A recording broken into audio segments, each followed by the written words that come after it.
Hello दोस्तों, आज हम बात करेंगे साइंस के एक बहुत ही इम्पोर्टेंट टॉपिक की जिसका नाम है प्रकाश। दोस्तों, हम इस प्रकाश के बारे में जानेंगे कि प्रकाश की प्रकृति कैसी होती है, प्रकाश की स्पीड कैसी होती है, प्रकाश की किस प्रकार के परिघटनाएं इसके अंदर होती है, तो उनके बारे में अपन आज डिस्कशन करेंगे। तो उम्मीद करता हूँ कि आपको ये सेशन बहुत शानदार लगेगा और मैं पूरा प्रयास करूँगा कि आपको हर एक पॉइंट को बहुत ही अच्छे तरीके से समझा सकूँ। ठीक है, तो बिना किसी देरी करते हुए अपन बात करेंगे आज एक नए टॉपिक की जिसका नाम है प्रकाश। ठीक है, तो मैं स्टार्ट करता हूं। सबसे पहले प्रकाश, तो यहां से अपन शुरू कर देते हैं प्रकाश। उम्मीद करता हूं कि आपको साफ दिखाई भी दे रहा होगा। ठीक है, प्रकाश। अब प्रकाश क्या चीज है, सबसे पहले तो हमें यह पता होना चाहिए कि प्रकाश क्या चीज है। तो याद रखें दोस्तों, प्रकाश एक प्रकार की विकिरण ऊर्जा है। कैसी ऊर्जा है? विकिरण ऊर्जा। विकिरण ऊर्जा है। मेन चीज आपको ये ध्यान में रखनी है, प्रकाश एक प्रकार की क्या है? विकिरण ऊर्जा है। आप इसे राइटिंग पे मत जाना, क्योंकि ये राइटिंग धीरे धीरे सुधर जाएगी। मैं पूरा प्रयास करूंगा कि आपको थोड़ा सा बेटर दिख सके। ठीक है ना? तो हम बात करते हैं सबसे पहले यहाँ पर प्रकाश की। तो प्रकाश एक प्रकार की एनर्जी है। आप ये नहीं कह सकते कि सर कोई प्रकाश कोई ऐसी कोई वस्तु है या फिर कोई और चीज है जिसको आप उठा करके इधर उधर रख सको। प्रकाश एक प्रकार की विकिरण ऊर्जा है। ठीक है, और इसी विकिरण ऊर्जा के कारण जो वस्तु जो है, जो भी ऑब्जेक्ट जो है जिसको अपन वस्तु बोल रहे हैं, ये वस्तु क्या देती है? हमें दिखाई देती है। ये ध्यान रखें। तो प्रकाश के कारण वस्तु हमें क्या देती है? दिखाई देती है। ये भी बात ध्यान में रखें। अब दूसरी बात आप ये बोल सकते हो, थोड़ा सा बड़ा हो गया ना, चलो इसको थोड़ा छोटा करते हैं। चलो, तो वस्तु हमें दिखाई देती है। तो प्रकाश एक प्रकार की क्या है? एनर्जी है, और जिसके कारण वस्तु क्या देती है? दिखाई देती है। अब बात ये रह गई कि सर हम वस्तु को किसके द्वारा देख सकते हैं? तो आप ऑब्वियसली आपका आंसर होगा कि सर हम वस्तु को किसके द्वारा देख सकते हैं? आंख के द्वारा। ठीक है, तो आंख के द्वारा अगर आप वस्तु को देख सकते हो, आपका एग्जैक्ट आंसर है कि आप आंख के द्वारा वस्तु को देख सकते हो। अब आंख के अंदर ऐसा क्या होता है जिसकी वजह से आपको वस्तु दिखाई देती है? तो ध्यान से सुने दोस्तों, आंख के अंदर, हमारी आंख के अंदर एक प्रकार की परत होती है, इसको बोलते हैं रेटिना। क्या बोलते हैं? रेटिना। और इसी रेटिना का दूसरा नाम है दृष्टि पटल। दृष्टि पटल बोलते हैं इसको। इसी रेटिना का दूसरा नाम क्या है? दृष्टि पटल है। तो इसी दृष्टि पटल पर जो वस्तु का क्या बनता है? प्रतिबिंब बनता है। तो वो वस्तु हमें क्या देती है? दिखाई देती है। यहां पर आपके लिए छोटे छोटे क्वेश्चन जो बन सकते हैं उसमें यह है कि आंख के किस भाग पर वस्तु का प्रतिबिंब बनता है, तो उसको क्या बोलेंगे अपन? रेटिना बोलेंगे। ठीक है, ध्यान रख लेंगे ये चीजें। उसके बाद में चलते हैं अपन थोड़ा सा कि हमने ये बोल दिया कि प्रकाश एक विकिरण ऊर्जा है जिसके कारण वस्तु हमें दिखाई देती है, और आंख के कौन से भाग पर वस्तु का क्या बनता है? प्रतिबिंब बनता है। तो हम बोल देंगे रेटिना। रेटिना की जगह आपको क्या नाम दिख सकता है? दृष्टि पटल मिल सकता है। क्लियर है बात इतनी? ठीक है, अब हम बात करें प्रकाश के बारे में और चीज। ठीक है, तो प्रकाश के बारे में अगर हम दूसरा पॉइंट अगर देखें, तो प्रकाश जो है हमेशा याद रखें इसकी प्रकृति होती है कौन सी रेखा में गमन करता है? सरल रेखा में। प्रकाश सदैव कौन सी रेखा में गमन करता है? सरल रेखा में गमन करता है। सरल रेखा का मतलब यहां पर यह है कि प्रकाश जो है वो हमेशा सीधी रेखा में गमन करता है। जैसे फॉर एग्जांपल के लिए अगर मैं बात करूं, ये एक कैंडल है। ये क्या है? एक कैंडल है। ठीक है, ये जलती हुई कैंडल है। ठीक है, ये एक कैंडल है, मोमबत्ती है, और इस मोमबत्ती वाले प्रकाश के इससे क्या निकलेगा? प्रकाश निकलेगा। अगर हम एक लंबी पाइप लें, जैसे मैं एक लंबी पाइप बनाने का प्रयास कर रहा हूं, जैसे ये आपके सामने एक पाइप है। ठीक है, अब इस पाइप का एक सिरा ये वाला है और एक सिरा ये वाला है। ठीक है, अब यहां से अगर आप किसी भी आंख से आप इस कैंडल को देखते हो, ठीक है, तो आपको ये प्रकाश जो है ये इस कैंडल से होता हुआ, यहां से गुजरता हुआ, एकदम सीधी रेखा में गुजरता हुआ आपकी आंखों तक पहुंचेगा। और अभी मैंने आपको बताया कि आंख के कौन से भाग पर वस्तु का बनता है प्रतिबिंब? रेटिना पर। तो उस रेटिना पर इस मोमबत्ती का, इस कैंडल का क्या बन जाएगी? इमेज बन जाएगी, और जिसके कारण ये कैंडल क्या देगी? दिखाई देगी। ठीक है, चलो दोस्तों हम बात करते हैं यहां पर, मेरे छोटे छोटे प्यारे प्यारे दोस्तों, यहां पर अगर मैं इसी कैंडल को, ध्यान से देखिए, अगर इसी कैंडल को, जैसे ये कैंडल है, ठीक है, अब इस कैंडल को जलाया मैंने, ठीक है, इस कैंडल को जलाया।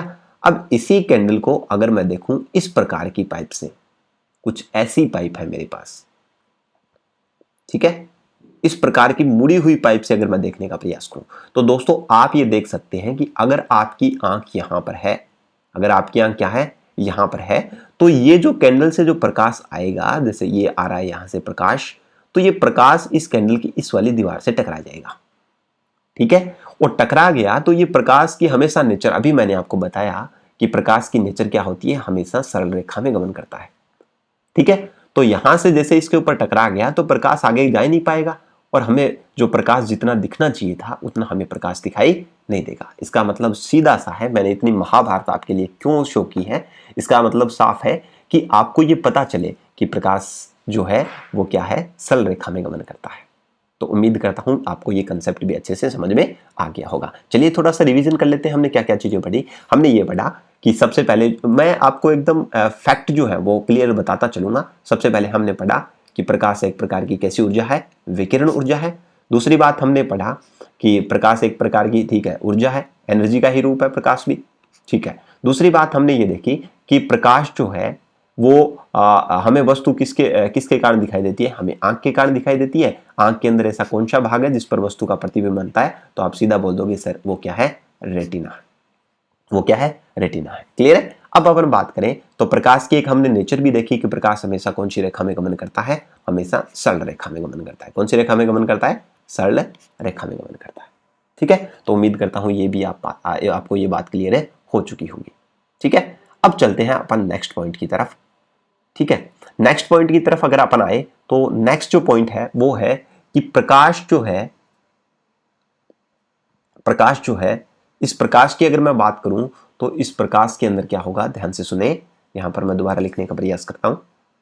जो प्रकाश है इसकी जो चाल है, स्पीड ऑफ लाइट, चाल जो है वो हमेशा याद रखें, वो हमेशा निर्वात में सबसे ज्यादा होती है, वैक्यूम, निर्वात।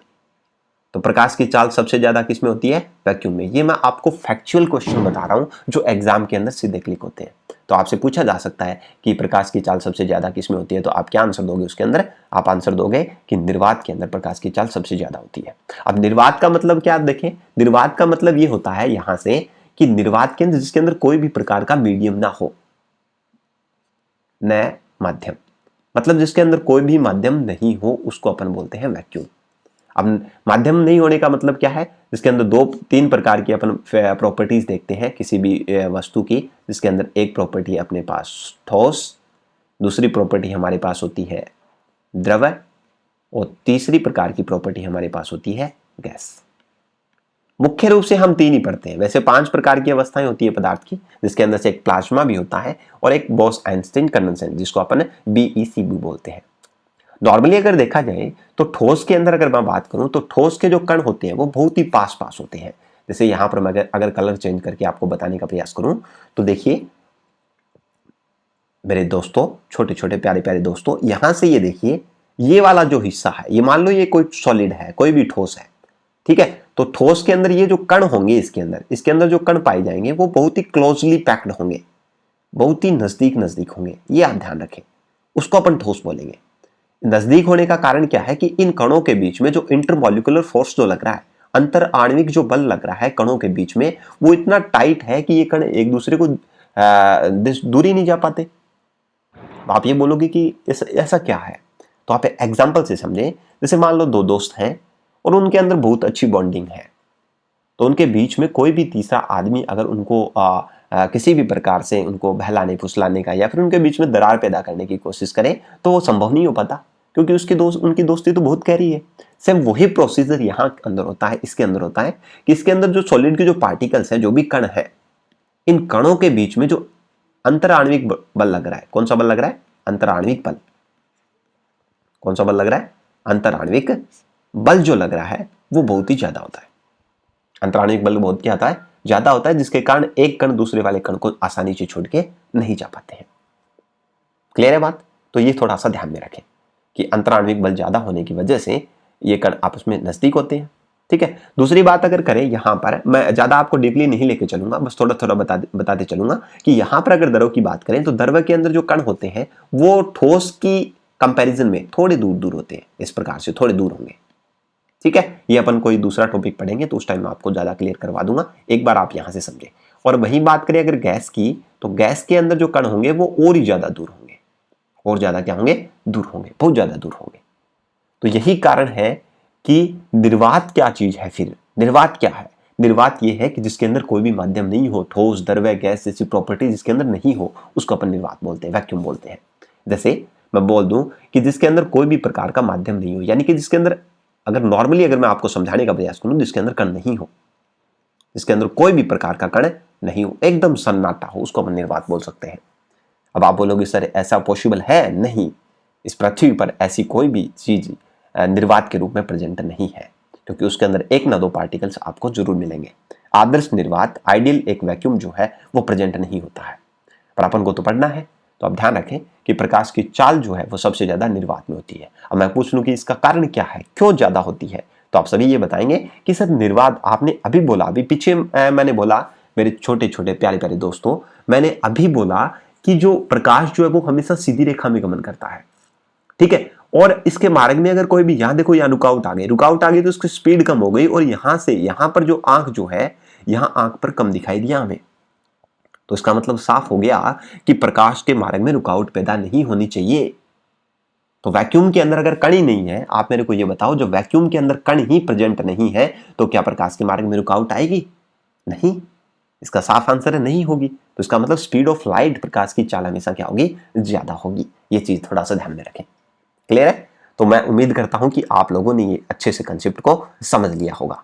ठीक है, तो थोड़ा सा अपन देख लेते हैं। आपको साफ दिखाई दे रहा है? ठीक है, बढ़िया दिखाई दे रहा है, कोई दिक्कत नहीं है।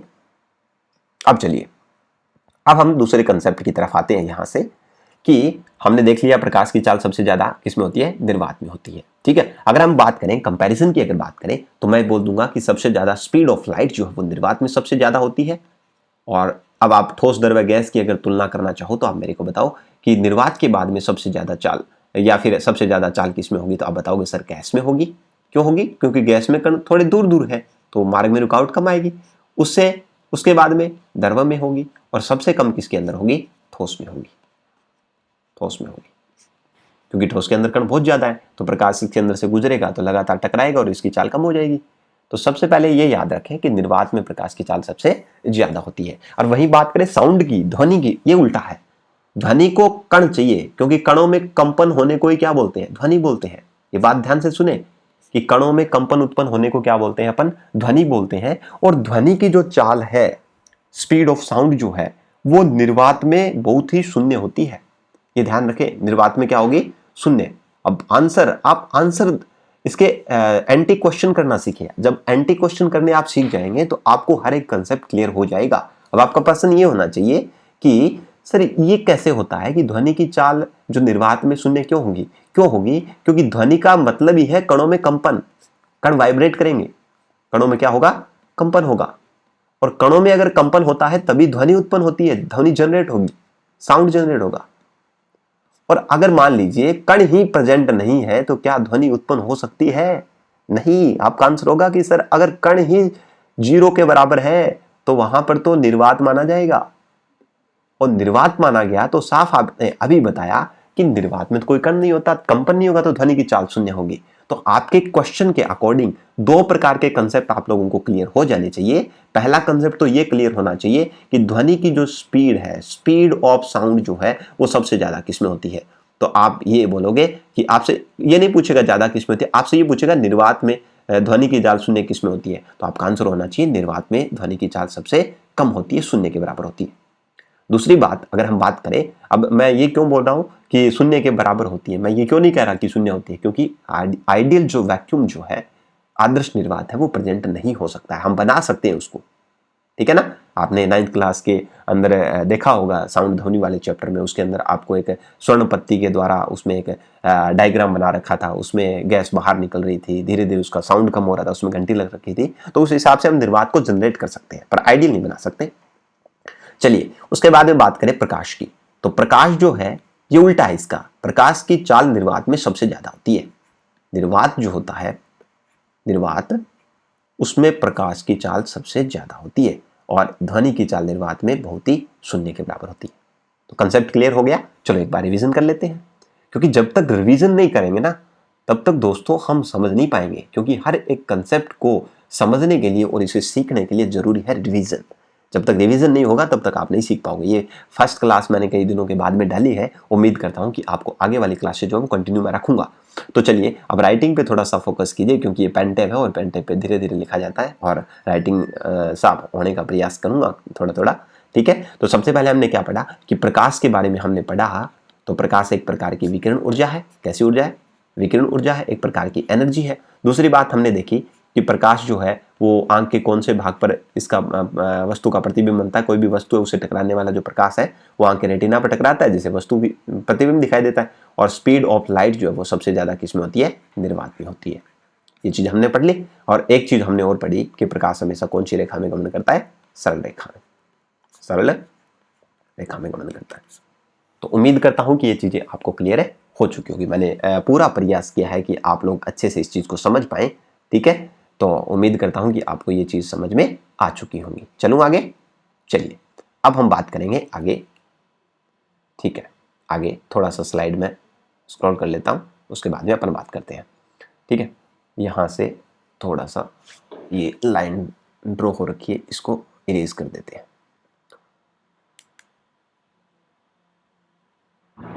जिससे आपको कोई भी परेशानी का सामना ना करना पड़े, ठीक है। Okay done. चलिए अब हम स्टार्ट करते हैं अपन आगे की प्रोसेस। अब आगे की प्रोसेस स्टार्ट करने से पहले मैं आपको एक चीज बता देना चाहता हूं कि अगर प्रकाश की चाल निर्वात में सबसे ज्यादा होती है तो होती कितनी है? तो प्रकाश की चाल जो है वो निर्वात में होती है 3 × 10⁸ मीटर प्रति सेकंड, मीटर प्रति सेकंड, इतनी चाल होती है। तो प्रकाश की निर्वात में चाल कितनी होती है? 3 × 10⁸ मीटर प्रति सेकंड होती है। ये ध्यान रखें, इंपॉर्टेंट क्वेश्चन है, ये पूछा जा सकता है, ठीक है। तो प्रकाश की चाल कितनी होती है? 3 × 10⁸ मीटर प्रति सेकंड होती है। दूसरी बात अगर बात करें प्रकाश के बारे में, तो प्रकाश जो है वो हमेशा याद रखें, प्रकाश जो है, इस प्रकाश के बारे में हमने देख लिया इतना कि प्रकाश क्या चीज है, किस प्रकार से है, ये चीजें आप थोड़ा सा ध्यान में रखें। उसके बाद में अपन आगे चलते हैं। आगे अपन चलेंगे तो थोड़ा सा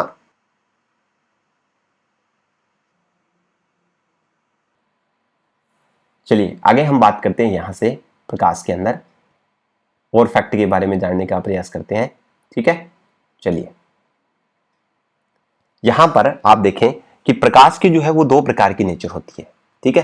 प्रकाश जो है उसकी 2 प्रकार की नेचर होती है। प्रकाश जो है वो 2 प्रकार की नेचर रखता है। प्रकाश कण के रूप में भी चल सकता है, कण के रूप में, छोटे छोटे ऊर्जा के पैकेट के रूप में, जिनको अपन फोटोन बोलते हैं, और प्रकाश तरंग के रूप में भी चल सकता है। ये 2 प्रकार की नेचर होती है प्रकाश की, कि प्रकाश तरंग के रूप में भी चल सकता है और छोटे छोटे कणों के रूप में भी गति कर सकता है। ये ध्यान रखें, ठीक है। दूसरी बात, और इस कारण इस प्रकृति को बोलते हैं द्वैत प्रकृति। कौन सी प्रकृति बोलते हैं? द्वैत, द्वैत प्रकृति।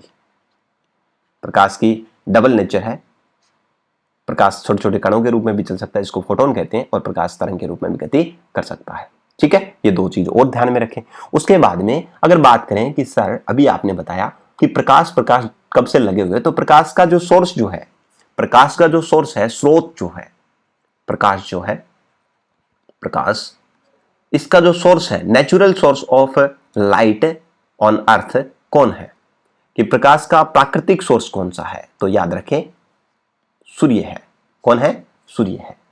तो प्रकाश किससे जनरेट होता है? जो प्रकृति के द्वारा, जो प्राकृतिक जो है, ठीक है, उसके द्वारा, किसके द्वारा जनरेट होता है? प्रकाश से उत्पन्न होता है। तो याद रखें प्राकृतिक जो सोर्स जो है, स्रोत जो है प्रकाश का, वो है सूर्य। अब सूर्य से जो प्रकाश आता है वो कैसे रंग का प्रकाश आता है? याद रखें श्वेत रंग का प्रकाश आता है। अब ये श्वेत रंग जो है वो 7 रंगों से बना हुआ है। कितने रंगों से बना हुआ है? 7 रंगों से बना हुआ है, ये याद रखें। आप देखते होंगे कभी कभी कहीं कहीं पर जब सूर्य का प्रकाश गिरता है, किसी कांच के ऊपर गिरता है या फिर कैसे भी गिरता है, तो उस कंडीशन में आप देखोगे सामने वाली साइड में आपको कुछ 7 कलर दिखाई देंगे। वो कहां से आई? वो इसी श्वेत प्रकाश के अंदर से आई। इसका मतलब है कि प्रकाश जो है वो श्वेत 7 रंगों से बना हुआ है, ठीक है। अब ये 7 रंग कौन कौन से हैं ये अपन बात करेंगे आगे। इसके एक ट्रिक बता देता हूं, कई बार कॉम्पिटिशन एग्जाम में भी पूछा जाता है और आपके भी एग्जाम में पूछा जा सकता है। तो उसकी जो ट्रिक है विबज्योर, VIBJGYOR, ये विबज्योर, ये इसकी ट्रिक है। वी का मतलब होता है वॉयलेट यानी कि बैंगनी, ध्यान रखें बैंगनी। दूसरा जो है वो है आई का मतलब इंडिगो, इंडिगो का मतलब होता है जामुनी, जामुनी, ठीक है। ब्लू, ब्लू का मतलब हो गया नीला, नीला। ग्रीन यानी कि हरा, वाई येलो यानी कि पीला, और ऑरेंज, ऑरेंज का मतलब संतरी या नारंगी, संतरी या नारंगी, और रेड का मतलब हो गया लाल, ठीक है। तो प्रकाश के अंदर, श्वेत प्रकाश के अंदर 7 रंग होते हैं जिसकी ट्रिक है विबज्योर, याद रखें बैंगनी, जामुनी, नीला, ठीक है, हरा, पीला, लाल और संतरी। इस प्रकार की प्रकाश की नेचर होती है, तो ये ध्यान रखिए। तो प्रकाश का नेचुरल सोर्स कौन है? सूर्य है। सूर्य से आने वाला प्रकाश कैसा होता है? श्वेत होता है, ये हमने देख लिया। इस श्वेत प्रकाश के 7 रंग होते हैं जिसका ट्रिक है विबज्योर। क्लियर है ये चीज? ठीक है। अब बात करें कि सर कोई भी वस्तु जो है, ठीक है, अब मेरे प्यारे प्यारे छोटे छोटे दोस्तों को मैं ये चीज बता देना चाहता हूं, जो भी कंपटीशन की एग्जाम की तैयारी कर रहे हैं उनके लिए भी बहुत ज्यादा हेल्पफुल है। कोई भी वस्तु है उसका रंग जो है वो किस पर डिपेंड करता है? याद रखें, किसी भी वस्तु का जो रंग है वो डिपेंड करता है प्रकाश पर, प्रकाश पर ही डिपेंड करता है। अगर प्रकाश, अब आप बोलोगे कि सर क्यों डिपेंड करता है, तो आप क्या अंधेरे में किसी वस्तु को देख सकते हो सकता है उसका कलर आपको रेड दिखाई दे रहा हो, कैसा भी व्हाइट दिखाई दे रहा हो, तो क्या अंधेरे में क्यों नहीं दिखता? फिर इसका कारण क्या है? क्योंकि वो कलर, वस्तु के कलर जो है वो प्रकाश के कारण ही तो शो हो रहे हैं।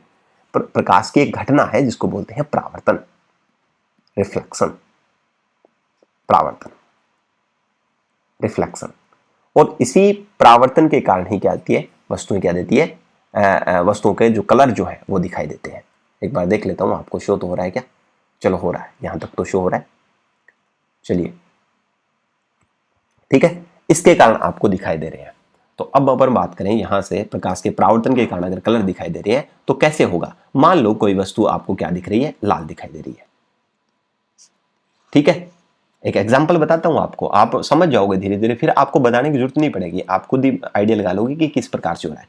मान लो कोई वस्तु क्या आपके पास, लाल वस्तु है, लाल कलर की एक वस्तु है आपके पास, ठीक है। अब ये लाल क्यों दिखाई देती है? इसके पीछे कारण है कि सूर्य से जो आएगा, पहली बात तो सूर्य से प्रकाश के कारण वस्तु दिखाई देती है, तो इस वस्तु पर कौन सा प्रकाश गिरेगा? श्वेत, व्हाइट कलर का प्रकाश गिरेगा। और मैंने बताया कि सूर्य से आने वाला जो प्रकाश है वो 7 रंगों से बना होता है। तो इसका मतलब क्या है कि ये व्हाइट रंग की जो वस्तु है ना, ये वस्तु क्या करती है, प्रकाश के जो बाकी के जो कलर है उनको तो क्या कर लेगी, अवशोषित कर लेगी। क्या कर लेगी? अवशोषित कर लेगी। प्रकाश के बाकी कलरों को क्या कर लेगी? अवशोषित। और मात्र केवल जो लाल रंग जो है उसको रिफ्लेक्ट कर देती है। लाल रंग को क्या करेगी? परावर्तित करेगी। परावर्तित का मतलब उसको उसी दिशा में क्या कर देगी, उस कपड़े के ऊपर, जैसे अभी मैं बताऊंगा आपको, इस रंग को परावर्तित करती है। तो जिस रंग को वस्तु परावर्तित करती है उसी रंग की ही वस्तु हमें दिखाई देती है, ये आप मान के चलें। आपके दिमाग में एक ही चीज होनी चाहिए कि जिस रंग का परावर्तन होगा, ठीक है, तो परावर्तन जिस रंग का होगा वस्तु भी उसी रंग की दिखाई देगी। ये क्लियर कर ले, ठीक है। जैसे मैं आपको बता देना चाहता हूं, जैसे आपको एक एग्जांपल के थ्रू समझाता हूं, ठीक है। जैसे यहां वाली साइड बता देता हूं, ये दिखाई तो दे रहा है क्या? एक बार चेक कर लेता हूं थोड़ा सा, अगर आपको दिखाई दे रहा है तो। ठीक है, दिखाई दे रहा है आपको। चलिए अब आप यहां से देखिए, मैं बता देता हूं कि ये मान लो कोई एक वस्तु है, रेड कलर की है, लाल रंग की वस्तु है। मान लो इसके ऊपर प्रकाश की किरणें गिर रही है, ठीक है, श्वेत प्रकाश गिर रहा है सूर्य का। अब ये क्या करेगी, प्रकाश के जो बाकी जो कलर है, बाकी जितने भी कलर है उन सभी का क्या कर लेगी, ये एब्जॉर्प्शन कर लेगी, एब्जॉर्ब कर लेगी उन सभी कलरों को, ठीक है। केवल एक ही कलर ये क्या करती है, परावर्तित करती है। कौन सा कलर? वो कौन सा कलर हो गया? परावर्तित का मतलब है जहां से प्रकाश किरणें आ रही है ना, वो कपड़ा, ये जो लाल रंग का जो कपड़ा है ये क्या करेगा, बाकी कलर को तो अवशोषित कर लेगा और लाल रंग वाले को क्या कर देगा, वापस धकेल देगा, वापस उसी मीडियम में भेज देगा, जहां से प्रकाश आए वहां पर वापस भेज देगा। तो जिसकी वजह से लाल रंग क्या होगा, परावर्तित हो जाएगा। और यही लाल रंग हम सामने खड़े हैं, और हम सामने खड़े हुए किसके द्वारा देख रहे हैं? आंख के द्वारा। तो ये लाल रंग जाकर के सीधा पड़ेगा हमारी आंख पर, और अभी मैंने बताया आंख के कौन से भाग पर पड़ता है, रेटिना पर। और उसी रेटिना को ये महसूस होगा कि आने वाला जो प्रकाश जो वो कैसा है, लाल है, इसका मतलब वो वस्तु भी कैसी दिखाई देगी, लाल दिखाई देगी।